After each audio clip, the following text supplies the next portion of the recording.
Friends, welcome back to my channel. ఈరోజు మీకు ఈ సీరియల్లో ఏం జరిగిందో తెలుసుకోవాలి అనుకుంటున్నారా? అయితే వెంటనే మనం సీరియల్లోకి వెళ్ళిపోదాం. ఇక ప్రణతి అయితే రోడ్డు మీద స్పృహ కోల్పోవడంతో భరత్ అలాగే అవని ఇద్దరు కూడా ప్రణతిని తీసుకొస్తారు. తను స్పృహలోకి వస్తుంది కానీ కడుపు నొప్పితో చాలా బాధపడుతుంది. ఇక ప్రణతిని హాస్పిటల్లో అడ్మిట్ చేసి డాక్టర్కి చూపించడంతో ఇంకా డాక్టర్ అయితే ప్రణతిని చెక్ చేసిన తర్వాత అవనితో, చూడండి, తనకి పొట్ట మీద బలంగా గాయం తగిలింది. దానివల్ల తను నొప్పితో ఇబ్బంది పడుతుంది. కడుపులో పిండాన్ని తీయకపోతే తన ప్రాణానికి ప్రమాదం అని చెప్పడంతో ఒక్కసారిగా అవని భరత్ ఇద్దరు కూడా షాక్ అయిపోతారు. ఇక అవని అయితే, ఏం మాట్లాడుతున్నారు డాక్టర్? కడుపులో పిండాన్ని తీసేయడం ఏంటి అని అంటుంటే, అవునండి, తనకి అంతా చెక్ చేసిన తర్వాతే చెప్తున్నాను. తన కడుపులో ఉన్న పిండానికి హార్ట్ బీట్ లేదు. అది తన కడుపులో ఉంటే తన ప్రాణాలకి ప్రమాదం. అందుకే అది తీసేస్తేనే మంచిది అని చెప్పడంతో ఒక్కసారిగా అవని అక్కడికక్కడే కుప్పగోలిపోతుంది. ఇక అవని పక్కన కూర్చున్న భరత్, అక్క, ఎందుకక్క బాధపడుతున్నావు? తను ఒక మోసగాడితో మోసపోయింది. వాడి వల్ల వచ్చిన ఆ పిండం ఆ దేవుడే తన నుంచి దూరం చేశాడు అనుకుని సంతోషపడాలి అని అంటుంటే, ఇక అవని, భరత్, ఏం మాట్లాడుతున్నావు? వాడు మోసం చేశాడని ఒక పసికందుని పుట్టక ముందే కడుపులోనే పిండంగానే చంపేయమంటావా అని అంటుంటే, అక్క, నేను అలా అనట్లేదక్క. ఆల్రెడీ ఆ పిండానికి హార్ట్ బీట్ లేదట. దానివల్ల ప్రణతి ప్రాణాలకి ప్రమాదం అంటున్నారు. ప్రణతిని మనం కాపాడుకోవాలి కదా అని చెప్పడంతో ఇక అవని తప్పని పరిస్థితుల్లో డాక్టర్ని ఇక అబార్షన్ చేయమని చెప్తుంది. ఇక డాక్టర్ కూడా అవని చెప్పినట్టు అబార్షన్ చేయడానికి అన్నీ సిద్ధం చేస్తామంటారు. ఇంకా మీరు హాస్పిటల్కి డబ్బు కట్టమని చెప్పడంతో ఇక అవని తన దగ్గర ఉన్న డబ్బులని హాస్పిటల్లో కట్టేస్తుంది. ఇక ప్రణతికైతే లోపలికి తీసుకెళ్ళి అబార్షన్ అయితే చేస్తారు. కానీ ఆ విషయాన్ని ప్రణతికి మాత్రం అస్సలు చెప్పరు. ఇక అవని అయితే భరత్తో మాట్లాడుతూ, చూడు భరత్, తన కడుపులో బిడ్డ లేదన్న సంగతి ప్రణతికి తెలియకూడదు.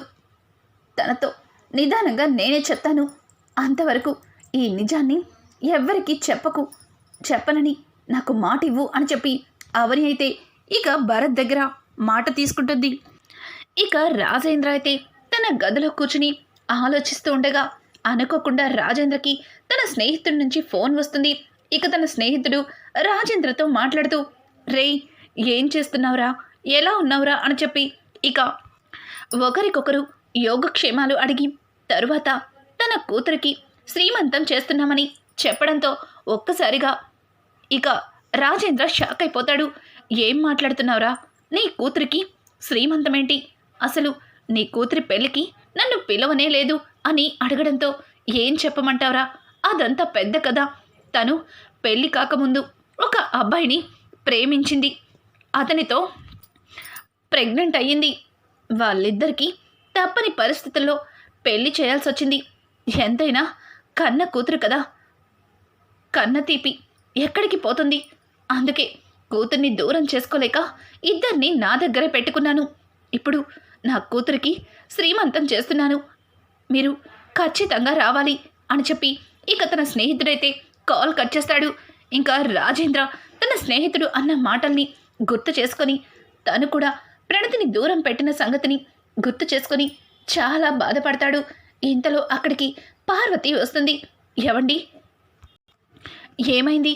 ఏం ఆలోచిస్తున్నారు? ఇంతకీ ఎవరు ఫోన్ చేశారు అని అంటుంటే, రామారావు కూతురికి శ్రీమంతమంట అని చెప్పడంతో ఇక పార్వతి, ఓ, రామారావు గారి కూతురికి శ్రీమంతమా? అందరిళ్లలో అన్ని వేడుకలు బాగానే జరుగుతున్నాయి, కానీ మన ఇంట్లోనే మన పిల్లలకి జరగవలసిన ముచ్చట్లు ఏవి కూడా మన చేతుల మీద జరిపించలేకపోతున్నాం అని అంటుంటే ఇక రాజేంద్ర, లేదు, నేను కూడా నా కూతురికి శ్రీమంతాన్ని జరిపిస్తాను అని అంటుంటే ఇక పార్వతి, ఏం మాట్లాడుతున్నారండి? మీ కూతురికి శ్రీమంతం జరిపించడం ఏంటి? ఆ అవని భారత్కి ప్రణతికి పెళ్లి జరిపిస్తానంటే అది జరగని పని అని తెగేసి చెప్పింది కదా.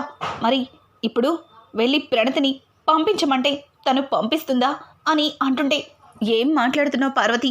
ప్రణతి నా కన్న కూతురు. నా కూతురికి చేయవలసిన ముచ్చట్లు నేను జరిపిస్తాను అని చెప్పి అక్కడి నుంచి రాజేంద్ర అయితే బయటికి వెళ్ళిపోతాడు. ఇక పార్వతి అయితే, నాకు తెలుసండి, కన్న కూతుర్ని వదులుకోలేక తనని ఇంటికి తీసుకురాలేక మీరు ఎంతగా సతమతమవుతున్నారో అర్థం చేసుకోగలను. ఆ అవని మన జీవితంలో ఉండగా ఇట్లాంటివేవి జరగవని నాకు తెలుసు అని చెప్పి పార్వతి అయితే తనలో తను బాధపడుతుంది. ఇక ఇదంతా ఇలా ఉండగా పల్లవి అయితే, ఇంతకీ ఆ ప్రణతి ప్రేమించిన వ్యక్తి ఎక్కడున్నాడు? ఏమైపోయాడు? వాడు ఏం చేస్తున్నాడు? వాడెక్కడున్నాడో తెలుసుకోవాలి, వాణ్ణి పట్టుకోవాలి. ఆ అవని నాతో చెయ్యకూడని పనులన్నీ చేయించింది. నేను ఏదైతే జరగకూడదనుకుంటున్నానో అవన్నీ జరుగుతున్నాయి. అది ఇలాగే రోజు బావగారితో మాట్లాడుతూ బావగారికి దగ్గరైపోతే ఆయనే దగ్గరుండి మరి ఈ ఇంటికి తీసుకొస్తారు. తర్వాత నేను అనుకున్నదేదీ జరగదు అని చెప్పి పల్లవి ఆలోచిస్తూ ఉంటుంది. ఇక ఇంతలో రాజేంద్ర అయితే దయాకర్ ఇంటికి వెళ్తాడు. అక్కడ దయాకర్ అలాగే స్వరాజ్యం ఇద్దరు కూడా రాజేంద్రని చూసి కంగారు పడతారు. ఇక రాజేంద్ర అయితే దయాకర్ దగ్గరికి వెళ్ళి, దయాకర్, నా కూతురు ప్రణతి ఎక్కడా అని అడగడంతో ఇక దయాకర్ అది అది అని తడబడుతూ ఉంటే ఇక స్వరాజ్యం, ఏముంది, మీరెలాగో వాళ్ళని ఇంటికి రానివ్వరు. మీ మాటలతో చేష్టలతో వాళ్ళ మనసుల్ని బాధ పెడతారు. ఇక్కడ అవని ఎన్ని ఇబ్బందులు పడుతుందో, ఎన్ని కష్టాలు పడుతుందో మీరెవ్వరూ కూడా గుర్తించరు. తను మీ కూతురు కోసం ఎంతగానో కష్టపడుతుంది, ఎన్నో ప్రయత్నాలు చేస్తుంది.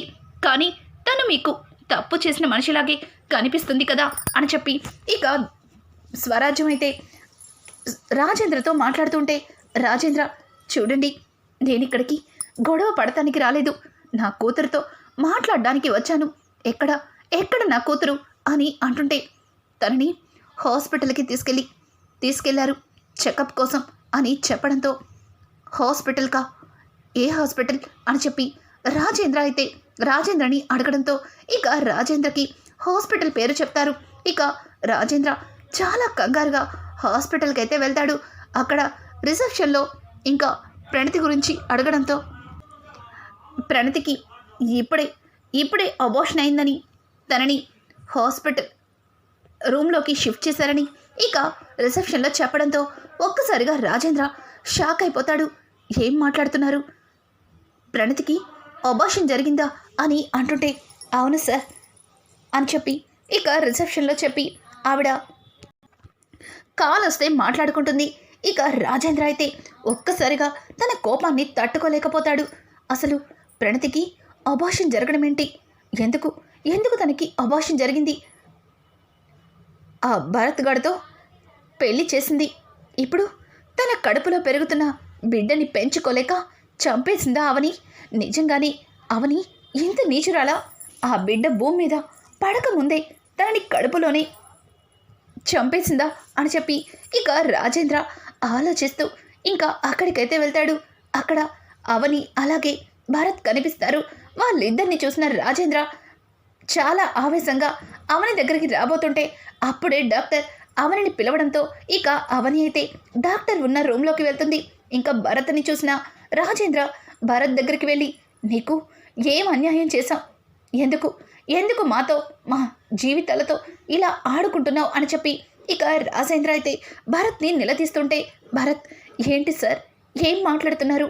నేను మీ జీవితాల్ని నాశనం చేయడం ఏంటి అని అంటుంటే, చాలు, ఇక మీ అక్కలాగా నువ్వు కూడా మాయ మాటలు మాట్లాడద్దు. నా కూతురు జీవితాన్ని నాశనం చేసావు. పెళ్ళి కాకముందే తను తల్లిని చేసావు. ఇప్పుడు తన కడుపులో బిడ్డని భూమి మీదకి రాకముందే చంపేస్తున్నావు అని అంటుంటే, చూడండి సార్, మీరు అనుకున్నట్టు నేను అంత దుర్మార్గుడి కాదు. అసలు ఏం జరిగిందో మీకు తెలియాలి అంటే ఎదుటి వాళ్ళు కూడా చెప్పేది వినాలి కదా అని చెప్పి ఇక భరత్ అయితే రాజేంద్రతో అనడంతో, ఏం జరిగింది చెప్పు ఏం జరిగింది అని నిలదీయడంతో, చూడండి, ప్రణతి బయటికి వెళ్ళింది. తను ఎంతసేపటికి ఇంటికి రాకపోయేసరికి తనని వెతుక్కుంటూ మేము బయటికి వెళ్ళాం. తను దారిలో స్పృహ కోల్పోయి రోడ్డు మీద కనిపించింది. తనని తీసుకుని హాస్పిటల్కి వచ్చాం. తను స్పృహ కోల్పోయేటప్పుడు ఒక పెద్ద బండరాయి మీద తను పడిపోయింది. ఆ బండరాయి తన పొట్టకి బలంగా తగలడం వల్ల కడుపులో బిడ్డ హార్ట్ బీట్ ఆగిపోయింది. బిడ్డని తీయకపోతే ప్రణతి దక్కదని చెప్పారు. అందుకే ఇలా చేయవలసి వచ్చింది. చూడండి, ఇది కూడా మీకు అబద్ధంలా అనిపించవచ్చు, కానీ ఇది నిజం. కావాలంటే మీ అమ్మాయి లోపలే ఉంది కదా, తనతో మాట్లాడండి అని చెప్పి భరత్ అక్కడి నుంచి వెళ్ళిపోతాడు.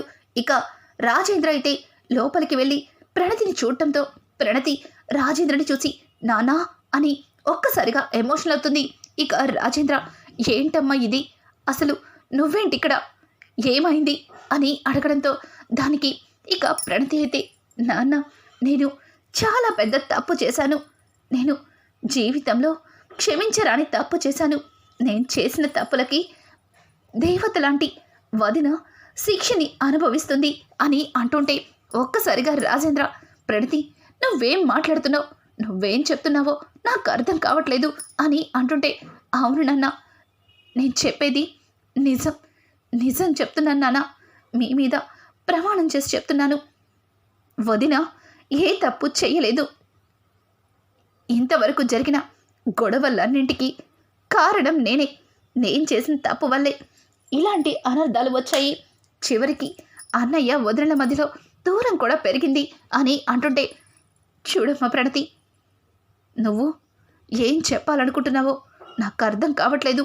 నువ్వు ప్రేమించి పెళ్లి చేసుకుంది భరత్రే కదా, మరి అవని ఏ తప్పు చేయలేదంటున్నావేంటి అని అంటుంటే, లేదు నాన్న, లేదు, నేను ప్రేమించింది భరత్ని కాదు.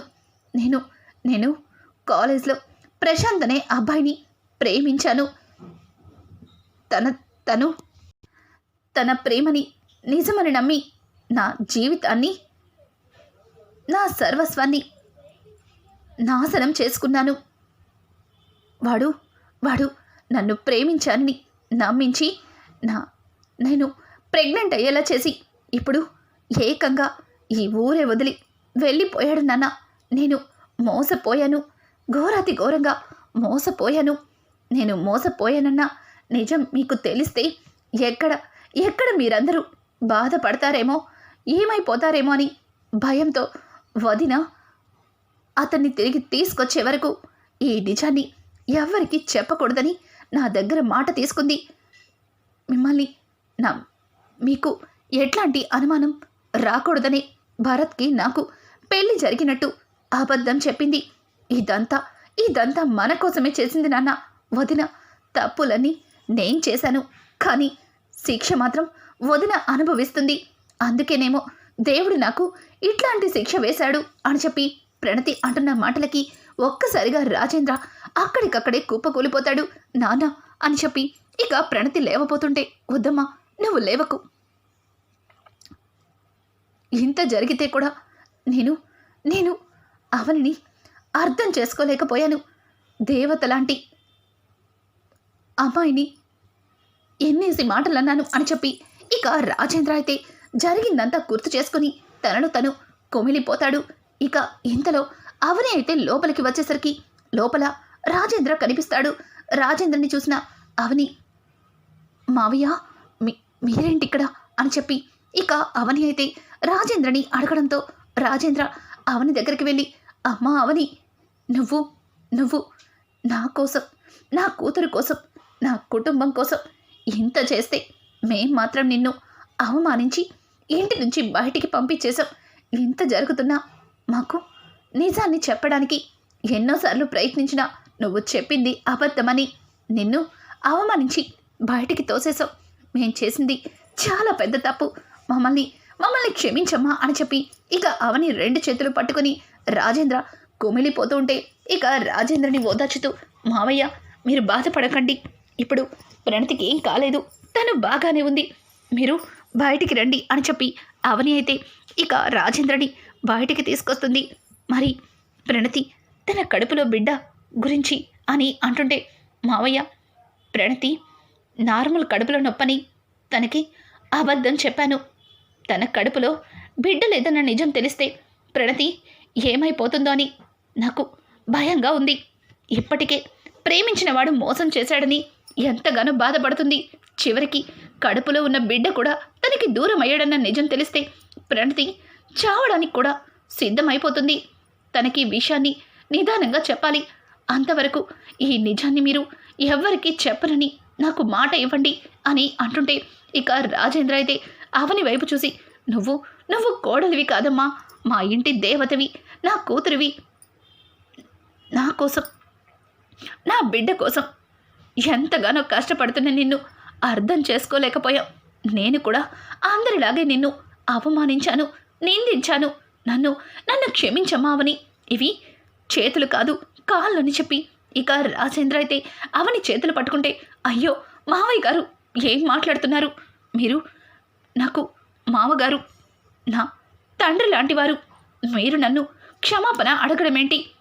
చూడండి, మీకు నిజం చెప్పకుండా ఇన్ని రోజులు దాచిపెట్టినందుకు నన్ను క్షమించండి అని అంటుంటే, చాలమ్మా చాలు, ఇంతవరకు జరిగిన గొడవలు చాలు, బయలుదేరండి, అందరం ఇంటికి వెళ్దాం అని అంటుంటే, మావయ్య ఇప్పుడు ఈ విషయం అత్తయ్యకి తెలిస్తే అత్తయ్య తట్టుకోలేరు. ఆవిడ కన్న కూతురికి ఇంత పెద్ద అన్యాయం జరిగిందని తెలిస్తే అత్తయ్య గారికి గుండాగినంత పనవుతుంది అని అంటుంటే, నాకు అర్థమైందమ్మా, నువ్వు నాకు ఏం చెప్పాలనుకుంటున్నావో అర్థమైంది. కొద్ది రోజులు ఈ నిజాన్ని ఎవ్వరికీ చెప్పకూడదు అంటున్నావు. నా కూతురి కోసం ఇంతలా ఆలోచిస్తున్నావు. నేను ఈ మాత్రమైనా చెయ్యనా? లేదు, ఈ నిజాన్ని ఎవ్వరికీ చెప్పను అని చెప్పి ఇక రాజేంద్ర మాట్లాడుతూ ఉంటే, రాజేంద్ర మాటలకి అవని, ఇప్పుడు ఈ టైంలో మేమక్కడికి వస్తే చాలా పెద్ద గొడవే జరుగుతుంది అని అంటుంటే, లేదమ్మా లేదు, ఎట్లాంటి గొడవ జరగదు, ఎలాంటి గొడవ జరగకుండా నేను చూసుకుంటాను, ముందు మీరు బయలుదేరండి అని చెప్పి ఇంకా రాజేంద్ర అయితే అవన్ని అలాగే ప్రణతిని తీసుకుని ఇంటికైతే వెళ్తుంటాడు. ఒక్కసారిగా ఇంటికి వస్తున్న రాజేంద్ర అవని ప్రణతిని చూసిన పల్లవి షాక్ అయిపోతుంది. ఇక చాలా కంగారుగా అత్తయ్య అత్తయ్య అని చెప్పి పార్వతిని పిలుస్తుంది. చూసారా అత్తయ్య, మావయ్య గారు ఆ అవనిని అలాగే ప్రణతిని ఇంటికి తీసుకొస్తున్నారు.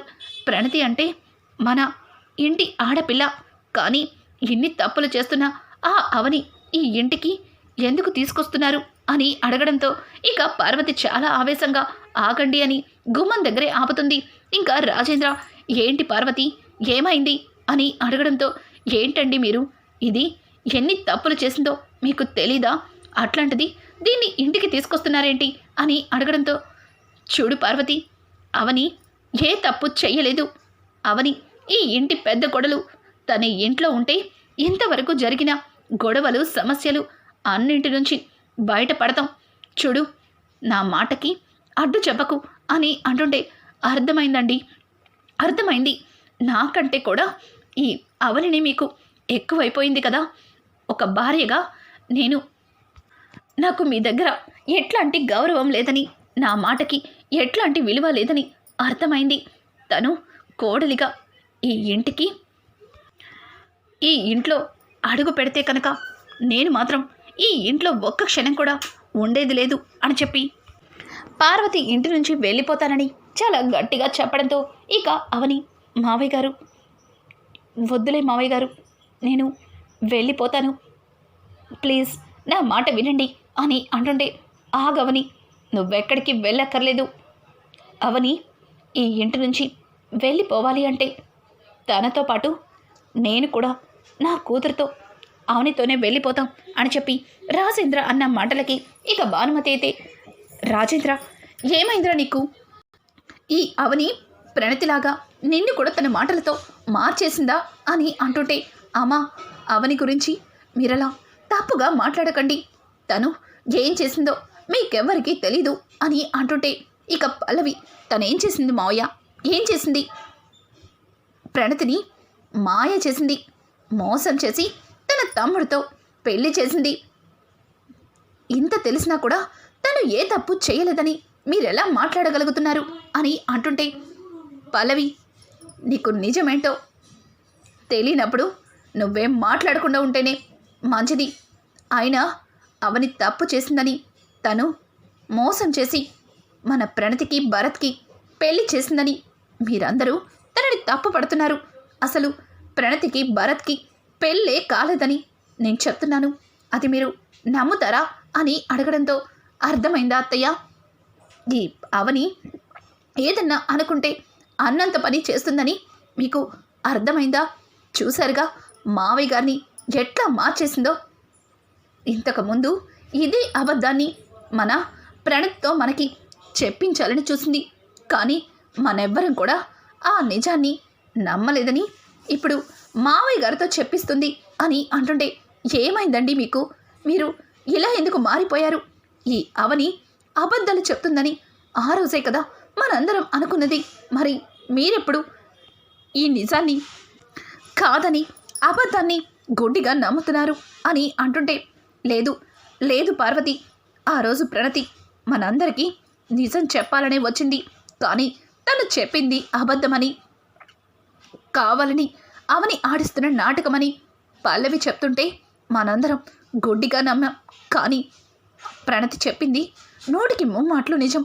తను ఒక వ్యక్తితో మోసపోయింది అని అంటుంటే ఆ మాట విన్న పల్లవి ఏం మాట్లాడుతున్నారు మావయ్య? మన ప్రణతి మోసపోవడం ఏంటి? అసలు తనెందుకు మోసపోతుంది? తను ప్రేమించిందే భరత్ని, అందుకే కదా తననే పెళ్లి చేసుకుంది అని అంటుంటే పల్లవి నువ్వు ఊరుకుంటుంటే ఎక్కువ మాట్లాడుతున్నావు. నీకంతా తెలుసు. ప్రణతి ప్రశాంత్ అనే కుర్రోణ్ణి ప్రేమించింది. వాడి వల్లే తను ప్రెగ్నెంట్ అయ్యింది. కానీ ఆ నిజాన్ని తెలిస్తే ఇంట్లో అందరూ బాధపడతారని భరత్తో పెళ్ళైనట్టు ఒక చిన్న అబద్ధాన్ని చెప్పాను. కానీ నువ్వు దాన్నే ఆధారంగా తీసుకుని అందరి మనసుల్ని ఇలా విరిచేస్తావని అస్సలు అనుకోలేదు. నీకు ఎన్నిసార్లు చెప్పాలి ఇంట్లో సవ్యంగా ఉండమని, అందరితో ప్రేమగా ఉండాలని?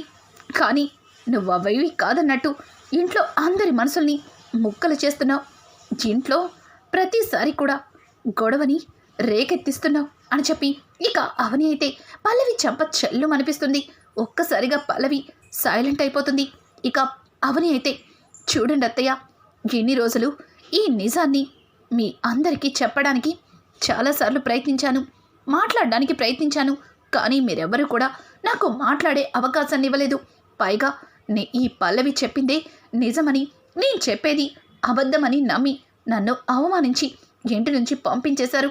నాకు తెలుసు మీకు సాక్ష్యం లేకపోతే నమ్మరని. ఇదిగోండి ఒక్కసారి సాక్ష్యాన్ని చూడండి. మన ప్రణతి ప్రేమించినవాడు వీడు మన ప్రణతిని మోసం చేసి ఇక్కడి నుంచి పారిపోయాడు. వాణ్ణి ఇంతవరకు వెతకని ప్లేస్ అంటూ లేదు. ఈ మధ్యనే తెలిసింది వాడు వాళ్ళ కుటుంబాన్ని నుంచి కూడా దూరంగా వెళ్ళి దుబాయ్లో ఉన్నాడంట. వాడు ఇక్కడి నుంచి పారిపోయాడని. వాడు ప్రణతి అనుకున్నంత మంచివాడు కాదని తనకి చెప్పలేక ఆ బాధని నాలో నేనే మింగుకున్నాను అని అంటుంటే ఇక ప్రణతి వదిన వాడొక మోసగడని, వాడొక నీచుడని నాకు తెలిసింది. వాడు ఒకవేళ తిరిగి వచ్చినా కూడా నాకు అక్కర్లేదు. నాకు నా బిడ్డ ఉంది, నా బిడ్డతో నేను సంతోషంగా ఉంటాను అని చెప్పి ఇక ప్రణతి మాట్లాడుతుంటే ఆ మాట విన్న రాజేంద్ర అలాగే అవని ఇద్దరు కూడా బాధపడతారు. ఇక రానున్న ఎపిసోడ్స్లో ప్రణతి కడుపులో బిడ్డ లేదన్న నిజం పల్లవి కనిపెట్టేస్తుందా? ఆ విషయం గురించి అందరి ముందు అవరిని నిందిస్తుందా? ఇట్లాంటి లేటెస్ట్ ఎపిసోడ్స్ మీకు మరిన్ని కావాలి అనుకుంటే మా ఛానల్ని సబ్స్క్రైబ్ చేసుకోవడం మాత్రం మర్చిపోకండి. Thanks for watching. Hi friends, welcome back.